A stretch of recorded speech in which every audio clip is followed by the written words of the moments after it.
There's a great thing about being a classicist, which is it's a kind of get-out-of-jail card for academic discussion, which is you can get involved in conversations in areas of all kinds of expertise where you actually know very little yourself. But you're not all that anxious about it, because if ever you get completely out of your depth, you just say, well, of course, as Aristotle once said. Yeah, that's fucked them. Okay, so it gives you that kind of get-out-of-jail card for any kind of academic discussion, because you can just divert things to ancient history or philosophy and basically escape. So occasionally, I hang out with or read books on subjects where, frankly, I don't really know what's going on. But what interests me sometimes about these books is if you look at the very extreme areas of people who are real experts in the use of data, you come up against some surprisingly unexpected, counterintuitive insights into data, which actually sometimes bear out the kind of view that creative people and their instincts may often be right, and the people who arrive with a barrage of spreadsheets may be wrong. I'll give you one interesting example of this, which is that what worries me about data is absolutely not the fact that it can be useful, valuable, precious, creatively used, a source of great insight. It's two things. One, it gives too much power to the people who have it to win arguments. Because we've created a business culture. You know how, to be honest, most of middle-class life in London is, most of the effort, if you're middle class in London, isn't actually spent enjoying yourself. It's spent signalling the fact of how middle class you are. Because deep down, you'd actually be happier outside Greg's with a pie or something. But no, you've got to go on holiday in fucking Umbria and drink rosé wine all the time. In business culture, it's slightly... most of middle-class life... I'm in MV. 6 corkscrews, no bottle opener. You get the point. But actually, most of business culture is now around signalling how rational you are. And the best way of signalling that you're really rational is that you've got some numbers. Okay? And anybody with any numbers, however shit, will win an argument against anybody who's only got abstract nouns or words. Now that's actually pretty dangerous. Because what's happened is that numbers, and you see this in things like the shareholder value movement, for example. A single metric, the only purpose, a company is judged by its stock price and its last quarter's performance without any kind of dispassionate analysis of what's going on. But the numbers in modern 21st century Britain and the United States, particularly in the Anglo-Saxon world, have become a bit like Norman French in 11th or 12th century Britain. You can survive if you don't speak it, but you won't get very far. If you want to get into the church or you want to get into a position of power or influence, you've got to speak numbers. And that's dangerous because, first of all, numbers often convey, therefore, a completely unwarranted strength to an argument. They may command complete and encourage completely unwarranted confidence in the people who actually analyze them. And they're very difficult to argue against. It's very hard to argue against a person who says 73.4 with words. This, despite the fact that, for example, Adam Smith's book, The Wealth of Nations, the primal kind of economics book, doesn't contain any maths at all. I don't think Marx contains. Is there any maths in Marx? Anybody in here? A bunch of planners. Come on, bunch of pinkos. You should know. Anyway, but it's very interesting, and it concerns me a bit because when you meet the people who really know this shit, I've met a couple of times Nassim Taleb, for example, the author of The Black Swan. People who really know this stuff to an extraordinary degree don't have the same confidence in sort of numerical or mathematical models. In fact, they're deeply skeptical. Nassim Taleb is a huge skeptic about, for example, big data. There's a guy called Gerd Gigerenzer at the Max Planck Institute in Berlin. Similarly, the guy who's coined the phrase ecological rationality. And I'll give you an example very quickly of ecological rationality. Now, where this bias comes from is that at school, we did 2 lots of subjects. We did like sciencey subjects, which were maths or physics or chemistry. And they were sort of rational. They were a bit like the Olympic sports, which are judged by, like the 100 meters, it's absolutely clear who's won. There's no subjectivity involved. There's a right answer. Okay? Then you did sort of artsy subjects, which were kind of vague and woolly. The point is, really good science actually accepts quite a lot of ambiguity. The science we do at school, the science that people do when they study economics at a business school doing an MBA, is all about neat mathematical models which convey the appearance of rationality because there's a right answer. If there is, and the definition of rationality is where there is provably a single answer to a problem which is demonstrably better than any other possible answer. And that's apparently a definition of what a rational answer is. In almost all of real life, no such situation pertains. So, for example, you can't, even though you can depict it mathematically, you can't play, well, you can't play chess mathematically. First of all, because if you look at chess computers, everybody's saying, but chess computers, they're very good. Chess computers use what humans use. They use pattern recognition. They don't calculate it probabilistically. If you tried to calculate chess probabilistically, it would actually involve, the world's greatest supercomputer would take longer than the age of the universe to actually calculate the best move. The best chess players are basically fantastic. They've played 10,000 hours of chess, and they instinctively have evolved developed very, very good pattern recognition skills. It is not done probabilistically or rationally. People think it is. They think that chess is the high point of rationality. But what chess is about is partly knowing how to ignore huge amounts of information which are potentially on the board, far more than we can possibly. It's called intractable in mathematics.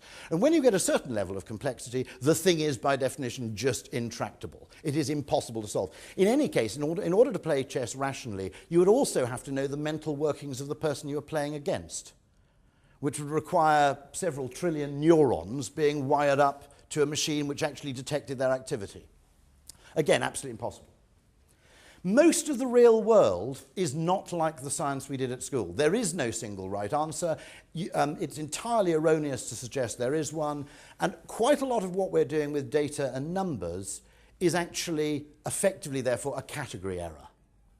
Okay? It's trying to apply the science of Newtonian physics or of engineering, where you can solve a problem mathematically and basically confidently say you're right, and it's taking that and applying it to an area of life, for example, meteorology, human behavior, or human psychology, which can neither be depicted numerically or mathematically, nor can be solved that way. So, in philosophy, what a category error is basically the example that's always given of a category error is an American tourist arriving at Oxford University and going, I want to see the university. And what Americans do apparently when they arrive in Oxford is they want to see a big building that says Oxford University on it. And it isn't that kind of entity. The university is an assemblage of both colleges and of faculties, or whatever they're called. But there isn't a building that's called Oxford University. And Americans go away slightly disappointed and upset by this. But the fact is that's just a category error. And a lot of this stuff is in danger of exactly this. It's trying to apply the kind of maths that's used to work out the surface area of a cone to something which can neither be depicted, where the important variables can't be depicted in any mathematical form, or are unknowable, or even if they were knowable, the answer would be absolutely mathematically incalculable. And Karl Popper talks about this, where he talks about the greatest mistakes being made by humanity comes from people trying to treat clouds as if they're clocks. His point is that in life there's a whole spectrum of stuff which goes from things like a working mechanism like clockwork, all the way along to things that are like meteorology, for example, or hurricane formation. And it is trying to actually treat those same two things using the same scientific tools, metrics, and the same mathematical notation is just fundamentally wrong. So my argument is that sometimes this stuff is really valuable. The problem is we don't have, or it's very, very difficult to push back against it. Unless you can call up Nassim Taleb on the phone and get him to talk to the procurement people, it's not very easy to fight. Here's just an example, by the way, if you can play the sound file, of ecological rationality at work. Hi, Cactus 1549. It's going to be left traffic to runway 31. Unable. Okay, what do you need to land?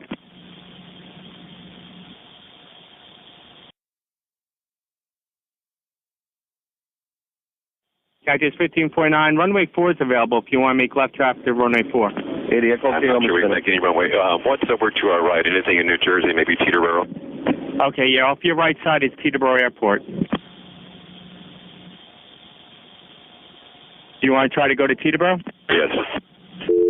Teterboro, Empire, actually, LaGuardia departure guy, emergency inbound. Hey, guy.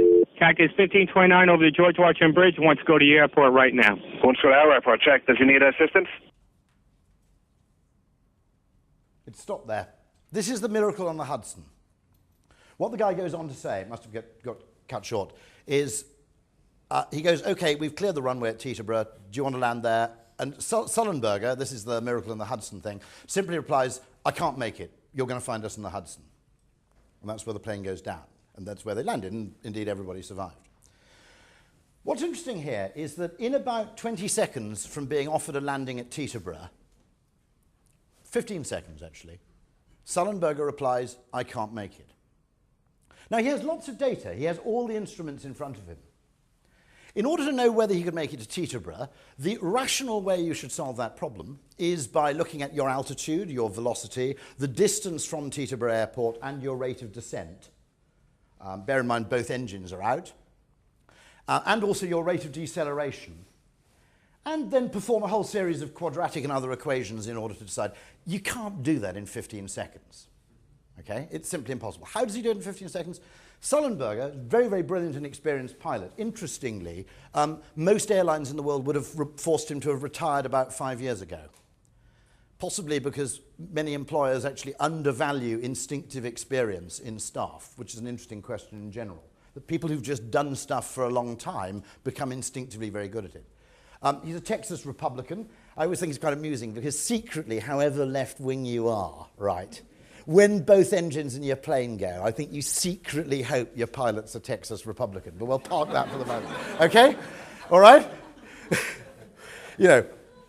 And what happens is he doesn't use any of that data. He doesn't need to look at his instruments at all. Why? Because he's an amateur glider pilot.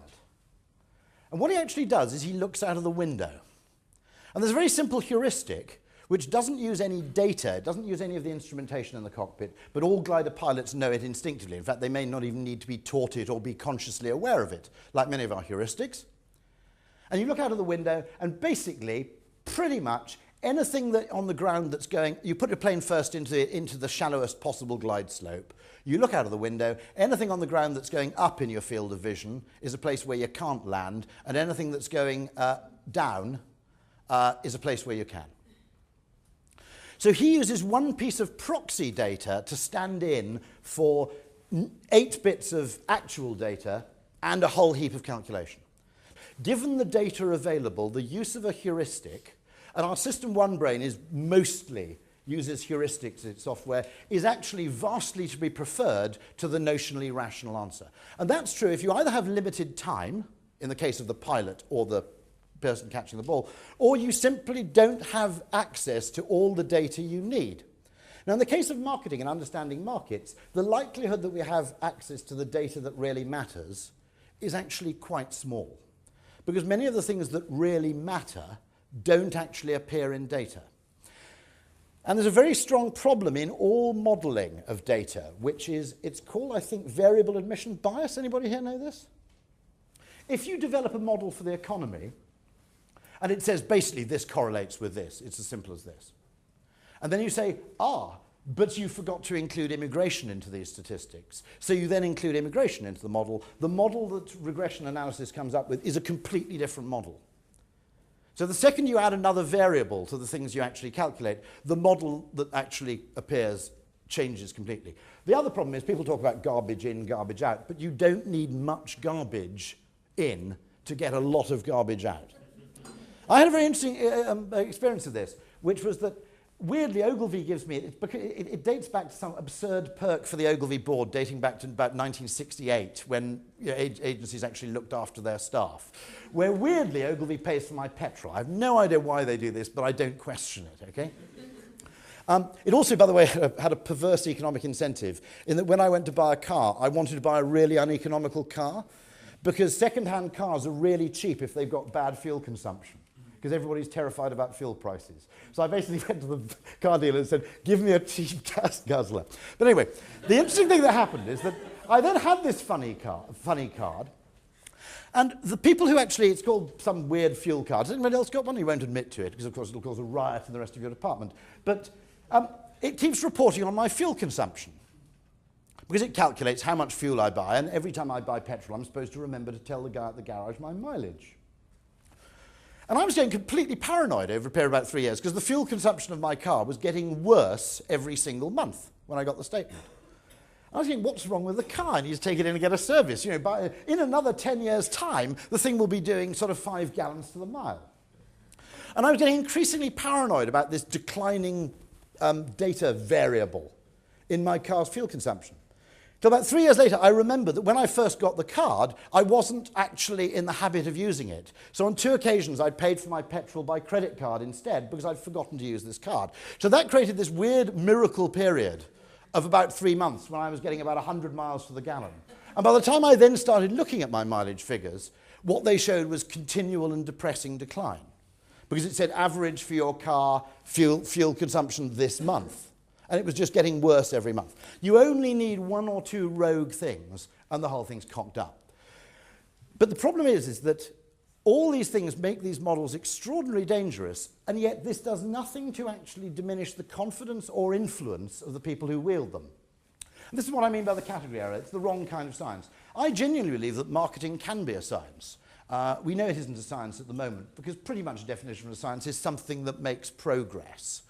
I think we can honestly say that the whole marketing and advertising world does lots of interesting work and develops case studies which are inarguably successful and interesting and useful, but it doesn't make very much actual discernible progress. But actually, if we stop thinking of science as the kind of stuff we did at school, where we worked out and got a big tick next to it for working out the surface area of a cone, and understood that there are a lot of sciences, among them anthropology, behavioral economics, sciences which don't have the same claim to exactitude, we'll actually be a hell of a lot better off. Because it will stop this slightly bifurcated divide in where you either try and pretend advertising is a science and insist that everything has to have numerical measures attached to it, or you go off in a huff and just go, it's art, you wouldn't understand.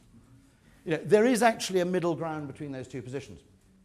So data is great, especially behavioral data. One of the great advantages of data is it often is about what people actually do and when, not about the stupid answers they give to contrive questions. That actually behavioral data, if nothing else, it's good to have data about what people genuinely do, because it's sort of true. It can also be used as the parking example is a fantastic example of yield management. You can also use data to make experiences easier, actually more democratic. The thing that always interests me about yield management is that a really good yield management product like EasyJet with that pricing is actually a form of redistribution of wealth. It's never factored into that. Everybody talks about redistributing wealth through taxation. But actually, if you basically say, if you're a student or you're retired and you can fly on Wednesday in March, you can fly really cheaply. Whereas if you want to go on Friday in August, it's going to cost you a fortune. There's a form of redistribution of wealth there, of collaborative consumption, which is really, really interesting. It can also make experiences more fun, also more meaningful. I have an interesting sort of debate occasionally with British Airways, which is the assumption about how a frequent flyer program works. It's all about standard economic incentives. You fly with us, we give you points. Part of it's psychological. I've argued with them for a while that you must occasionally show them that you recognize their lifetime miles. Because if you burn your miles and your tier points disappear every year, there's a slight feeling that BA is a bit like a goldfish. It forgets you every year. Part of the reason where frequent flyers are loyal to a single airline is because if they know the airline knows how valuable they are and have been, they simply have a different, more trusting relationship to that airline. You basically know that if BA knows that you've spent 40,000 quid on various flights in them over the last 10 years, when it comes to getting the last flight out of Malmo on Friday night, they're not going to bump you, they're going to bump a student. Okay? Now that implicit game-theoretic use of data, the brain is actually not a very good calculator, but it's a very good game theorist. A huge amount of how advertising works, according to some theories, is reputational game theory. The punter buying an advertised product asks himself the question, what has this bastard got to lose if he rips me off? If the bastard has an expensive reputation built up over many years through expensive advertising, he's reputationally fragile. If you've never heard of him before, and basically he has no sense of shame or embarrassment, the level of trust you can feel in buying from him is very different. That's an example of... Now, game theory uses a completely different form of maths. I think, who's the guy who tweets as John von Neumann? He's a planner. Is he here? Nobody knows. But there's a planner who tweets, says, John, game theory uses a completely different sort of mathematical notation. It doesn't treat things as Newtonian physics. And so the mistake I think we may be making here is that quite a lot of human behavior is non-linear. It doesn't move in a straight line. If it's not only is it not linear, the curve doesn't even curve one way. The basic assumption of free market economics, which seeks to make a mathematical model out of individual human preference, is that if there's one truth of neoclassical economics, it's that the price-demand curve moves in one direction. It may not be a straight line, but it moves in one direction. Consistent experiments show this to be absolutely untrue. If you put an identical dress in a mail order catalogue and send them out at random to different people, you will sell more at £29.95 and at £39.95 than you will at £34. Right? Then you have complexity. I went about 3 weeks ago to the Santa Fe Institute, which specializes in complexity in New Mexico. It's run by a guy called Murray Gell-Mann, who won the Nobel Prize for Physics. And the point he made in a talk is that the mathematical notation we use for physics is wholly inadequate to describe our attempts to describe, for example, the real world, sociological questions, behaviors, economies, climates, languages, or anything that's complex. His point was, he's an astrophysicist, but anybody know Murray Gell-Mann? He's an astrophysicist, I think, and his point he made was, he said, what you have to realize is a single molecular worm is vastly more complex than the sun. He said, the sun is actually very, very simple mathematically to describe what's going on, if you're a Nobel Prize-winning physicist. But a small worm, which has feedback devices, correction devices, everything else going on, is much, much more complicated than the sun. And the idea that we can use the kind of physics we use to describe physical phenomena to describe psychological or mass phenomena is really dangerous. Here's probably the most simple cybernetic device you ever get, which is a centrifugal regulator. There must be some engineering nerds here. That's the thing, you know those steam engines where they have two balls, and to stop the steam engine going too fast, if the steam engine starts running faster, the centrifugal force pulls the balls outwards, okay? And either releases some excess steam, or I think cuts the input of steam into the machine, and therefore slows it back down again. Okay? It's cybernetic because it incorporates feedback. Just to give you an idea, that's as simple as you can get cybernetically. The person who first did the mathematics involved in explaining how this thing worked was a guy called James Clerk Maxwell, who was perhaps one of the greatest geniuses of the 19th century, a guy who Einstein regarded as one of the two, fantastic one of the giants on whose shoulders he was sitting. The maths, it took a total genius to work out the maths. The maths and the formulae involved were so complex that actually it was impossible to actually compute them until advances in calculation about 30 to 40 years later. And that's a very, very simple device with a feedback mechanism. If you take human behavior, where the behavior of everybody affects the behavior of everybody else, the idea that you can model that as if it's some simple sort of physical device is just erroneous. And sometimes we should just say this. This is just too complicated, as in Max Planck. Max Planck was the founder of quantum theory, again, an extraordinarily bright man, and he had a friend who was an economist. And the friend said, Max, he said, there'd be a lot more money, frankly, he said, than in economics than theoretical physics. And Max thought about it for a second or two, and he said, no, he said, I couldn't be an economist. Oh, why not? The maths is too difficult. Now, this freaked the economist out, because, of course, the mathematics that underpins most conventional economic thought and economic models now, Max Planck could have done in half an hour, standing on his head while juggling. It was absolutely no challenge to him at all. What Planck realized is that if you actually want to understand human economic behavior, you have to understand that there are actually forces in between the actors. The idea that you have an individual actor, unaffected by anybody else, going around maximizing his own utility, may be convenient for mathematical neatness, but it's so inaccurate as to be extremely dangerous. So, if you look at this sort of thing,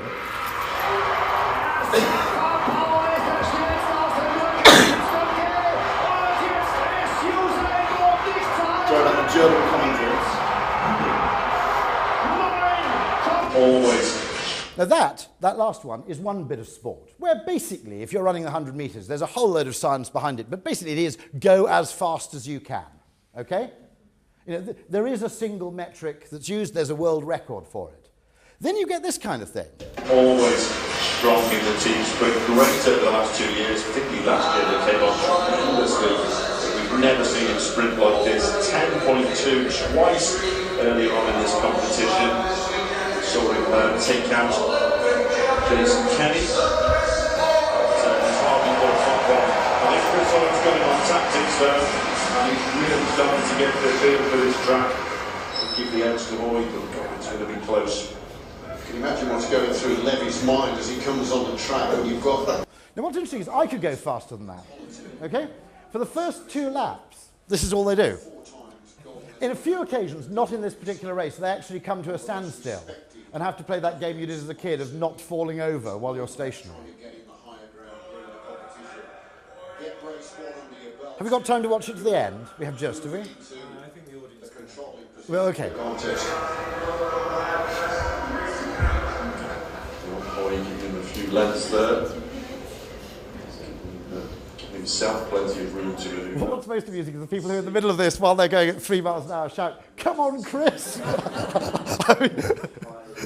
So there is a jump, they have the benefits of that bank to roll down. Can't do that around the bend because it's so steep. Tune to ride at over 50 kilometres an hour to be square to it. The reason for this is that if you go fast, the person ahead creates basically what's called drafting opportunity for the person behind. And the person behind can follow in his wake, and he enjoys such an advantage in terms of air resistance that going fast with someone behind you becomes incredibly tiring and you're almost doomed to lose.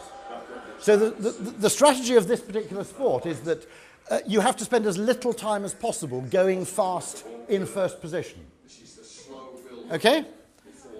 This is seriously, this is, by the way, the World Championship. This is the finals of the World Championship here. I'm not making this up.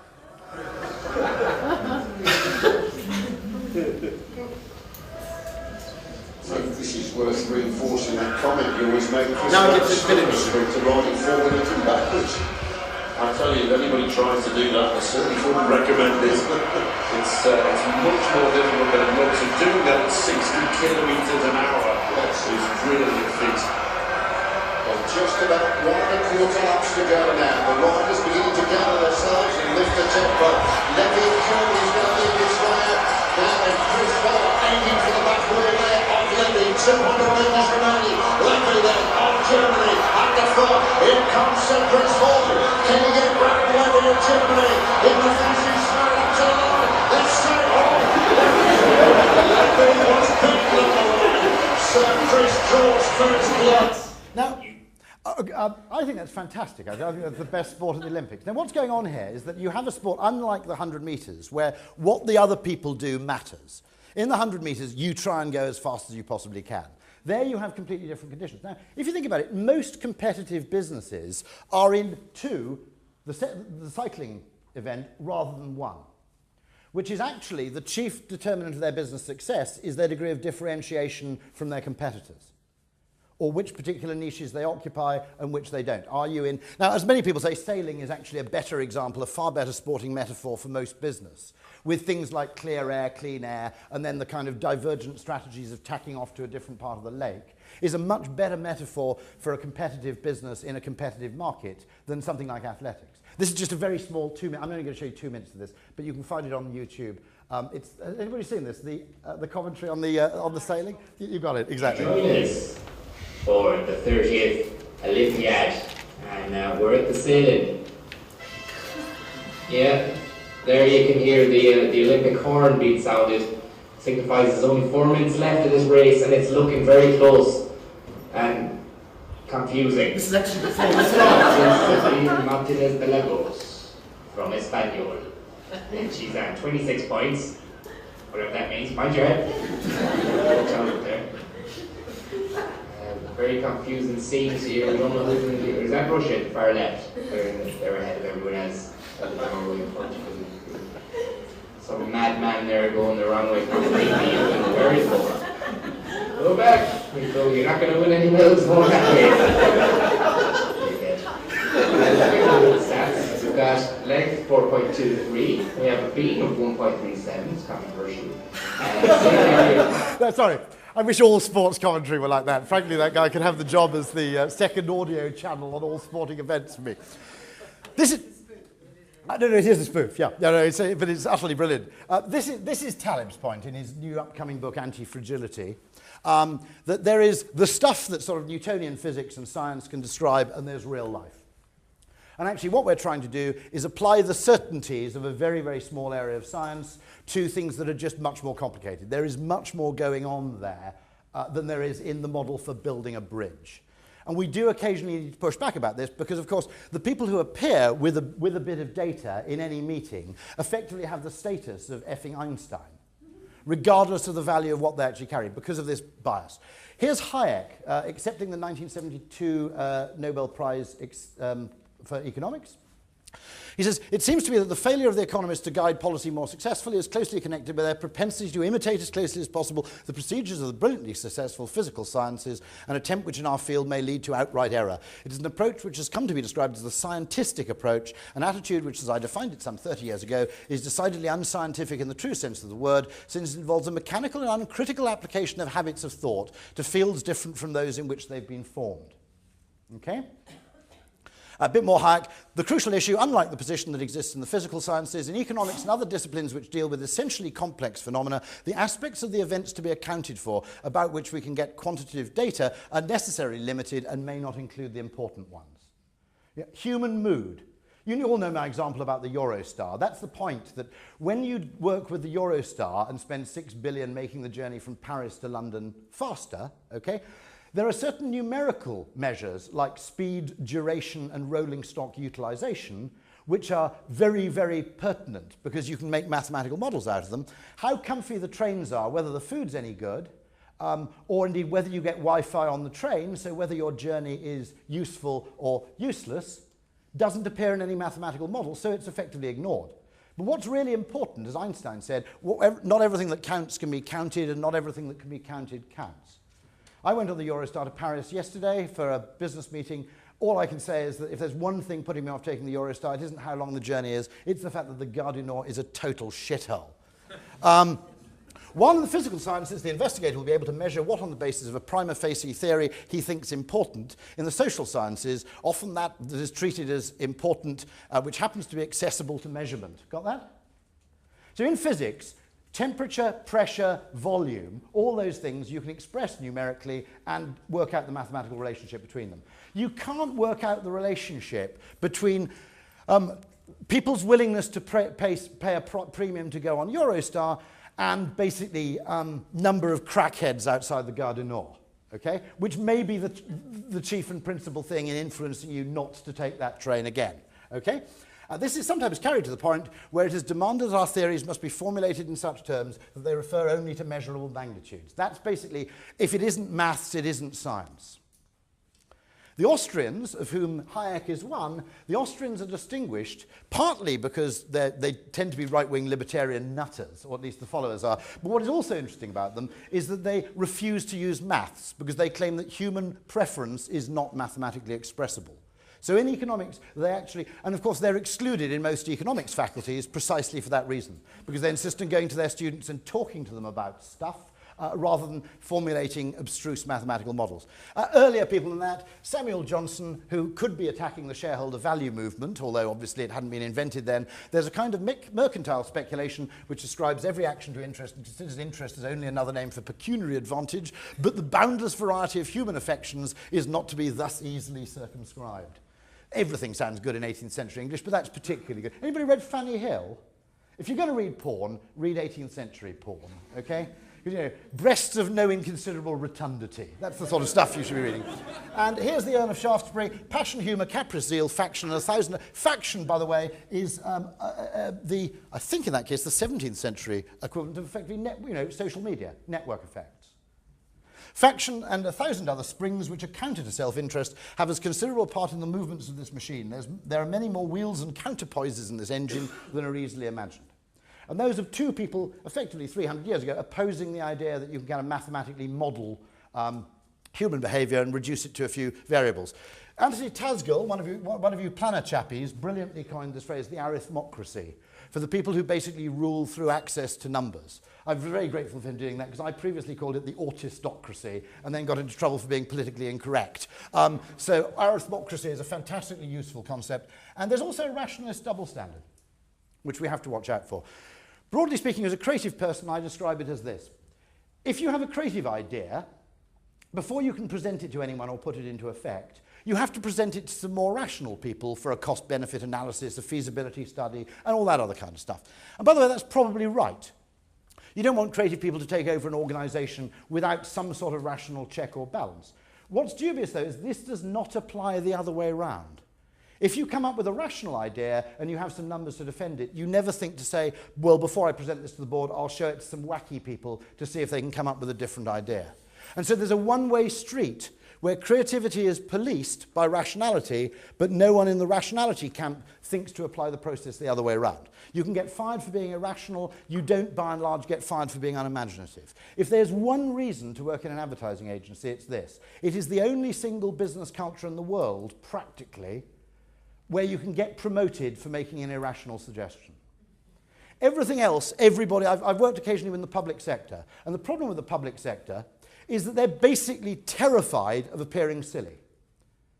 So the entire conversation is all around appearing to be rational and sensible. So it's almost impossible to get anywhere new or interesting. So here's some concepts. Anti-Fragility is a book coming out by Taleb, which has some very interesting ideas in this. A case where a debate you can look at online where people are claiming a category error took place and people were applying conventional physics to a complex system is the diet debate. Has anybody noticed I'm a bit thinner? Nobody? No, you did. Well done, thank you. The reason is I've adopted a heuristic diet. You basically don't eat carbohydrates. You don't eat, particularly not sugar. And weirdly, the low-carb diet is particularly opposed to fructose. So you don't eat fruit if you can help it. So the Scots are right about something anyway. But very, very interesting because first of all, although it's apparently irrational, okay, first of all, it's very easy to follow because instructions that say you can do this but you can't do that are much easier to follow psychologically than instructions that say you can do so much of this but then stop. If you think about it, calorie restriction diets, which restrict how much you eat more than what you eat, require the constant exercise of vigilance and self-control. If you look at Jewish dietary law, it's sensibly binary. Because instructions that are... All you've got to do, frankly, is exercise self-control when you shop. And then you won't eat any carbs anyway because there aren't any in the house. Okay? So in psychological terms, the heuristic diet works very well, even though it's apparently silly. A guy called Gary Taubes also supports it. He's a very, very good physicist who was at Stanford. And for weird reasons, he got interested in the whole dietary debate. And he said everybody in diet is assuming that the human body obeys Newton's second law of thermodynamics, which is basically energy in minus energy out equals fat. Okay? And nearly all those take a lot of exercise, eat less food. Nearly all of those instructions are based on that assumption. He said, hold on a second. The human body is patently an extremely complex system which may not treat all energy sources in the same way. And the argument is that if you eat sugar and carbohydrates, it produces insulin, which effectively encourages the body to retain fat. Okay? Now, the point there is this is a wonderful case. And go on the web and look for people like Dr. John Briffa, because there's a whole school of dissenting thought which says, do you really think it's that simple? And that's a very interesting point. Gerd Gigerenz, I've mentioned. The Austrian school won't use numbers. John Kay's book, Obliquity, which is the best way to achieve an end, maybe not to pursue it directly. There's a danger that data makes you very, very non-oblique. It also may actually lend itself to things like wind tunnel effect, where if lots of competing companies all use the same metrics, they end up producing very similar products. There's a very great danger that models actually lead to monotonous markets, effectively. Goodhart's law, anyone know this one? Fantastic thing from a Treasury economist. Goodhart's law, broadly speaking, says any metric that becomes a target loses its value as a metric. Because once people are actually pursuing it, it's automatically distorted. So the classic case is when you ring your doctor and ask for an appointment, right? They always say you have to ring back tomorrow morning at 8 o'clock. As I jokingly said once, Well, my grandfather was a doctor. Most doctors did house calls and actually went to your house on the grounds that you're ill. But with the exception of Harold Shipman, nobody seemed to do that recently. But nonetheless, they also ring back at 8 o'clock tomorrow morning. Why are they doing that? It's because they have a target which says that patients must be seen within 1 day. So if they make you ring at 8 o'clock in the morning and they won't let you book an appointment 1 or 2 days in advance, they automatically meet the target. That's a perfect case of Goodhart's law, where the metric has been fantastically improved by making it a target, but the result is a kind of bullshit. In NHS hospitals, they actually leave people waiting in the ambulance outside. Do you know this? There's a line of ambulances outside NHS hospitals, precisely because you're only admitted to hospital when you leave the ambulance. So if they leave you in the ambulance until they're free to treat you, they look really, really good. Okay? The other thing they did, by the way, is to save money on trolleys, they bought really expensive trolleys and redefined them as beds. And there was some weird crap going on there. No, that's right. They bought a really expensive trolley, defined it as a bed, and therefore the time patients spent on trolleys was miraculously reduced. That was the reason. Okay? That's Goodhart's law. Crabtree's bludgeon, it's a response to Occam's razor. Occam's razor is, the simple thing, that the simplest explanation is by and large best. Crabtree's bludgeon basically says, there is no set of data, however contradictory or absurd, from which the human brain cannot conjure up a plausible narrative. So there's a huge danger that we tend to believe data because our brains automatically construct a plausible story around it, even if that data is rubbish. Variable admission bias, that's the thing I mentioned earlier, that what variables you include in your model have an insane effect on the model. So since in marketing there are huge numbers of variables, not least things like mood, which can't be accounted for, then there's a huge danger that our models may be really quite disturbing. Take the best, this is a Gigerenzer approach, which is actually take the single variable that correlates best with what you want and just follow that one. So he's done tests with mail order advertisers, which is the single best indicator of someone's likelihood to buy was how recently they bought before. Not very surprising. So they started just mailing people who'd bought recently before and upweighting the mailings to them. A competing set of customers were put in a different group where they created this extraordinarily complex regression model around about 10 customer behaviors. And the more complex thing was less reliable as a predictor than the simple one. Why is that what's going on here? The counterintuitive reason is, as you use more variables, the signal-to-noise ratio gets much worse. You just get rubbish correlations for no particularly good reason. And there's another reason too, which I can't remember. Overfit is another thing, where you basically you use too many variables in a model to make it fit one set of data to a point where the model becomes silly for something else. This is the important thing to remember, is that a procurement officer is basically a failed accountant, an accountant's a failed economist, an economist is a failed engineer, and an engineer is a failed mathematician. That is tough. I'm being a bit mean. I left that slide out when I was presenting to Ernst & Young yesterday, by the way. But what's a bit dubious is people who frankly aren't very good at maths, okay? I wouldn't mind if the procurement office was run by Nassim Taleb or Gerd Gigerenzer or Max Planck. You'd be listening to these guys. But anybody, however dumb, with access to some numerical measures, now enjoys within an organization a degree of power which is probably excessive. And why this matters, too much time chasing diminishing returns. Very little in business is linear. And if you pursue any metric for too long, it starts becoming useless. Perfect case in this telephone call centers. They had lots of data about how long it took people to answer. And they got obsessed with bonusing people for answering the phones earlier. They then discovered that actually, provided you answered within 8 seconds, whether you answered within 8 seconds or 3 didn't matter a shit to customer perception. This was just pursuing a metric because it was numerically available. And patently, 15 to 8 makes a big difference to how pissed off your customers are. 8 to 3, you might as well spend your time on something else. So that's the case of just too much time chasing diminishing returns, which I think the shareholder value movement has been guilty of. It's driven efficiency in business to a point where actually it starts becoming stupid. Underinvestment in innovation, which is that actually the game theoretic thing, Schumpeter and the Austrians say capitalism works effectively because it's an endless process of discovery in a state of disequilibrium, where companies experiment and ultimately find out what consumers want and are willing to pay for through a process of Schumpeterian creative destruction. Okay? Now that's actually a much better vision of the jungle that is real business than the idea of perfect equilibrium that neoclassical economics people hold. And if more people in business were Schumpeterian, W.H. Smiths would own Amazon, basically. Okay? But they're not. What W.H. Smith spent their time doing was, instead of looking for creative disruption and disruptive ideas, underinvestment in innovation, including, by the way, what the Austrians acknowledge as innovation. They acknowledge that marketing is a form of innovation.